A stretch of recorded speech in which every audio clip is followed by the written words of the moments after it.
salaan kadib maanta waa maalin aad nooga weyn haddaan nahay dhalinyarada Hirshabeelle ama caasimadda dowlad goboleedka Hirshabeelle barnaamijkan la daahfuraayo oo ah dhalinyarada in ay noqdaan ama la taakuleeyo hadday noqon lahayd dhinaca training-ka iyo hadday noqon lahayd shaqo abuur loo sameey lahaa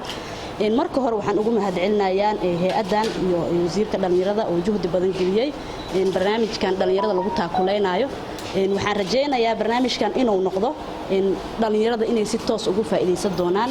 dhalinyarada waliba ku sugan deegaanka sababtoo ah in dhalinyaradan deegaanka joogto waxa jira qaar shaqo la'aan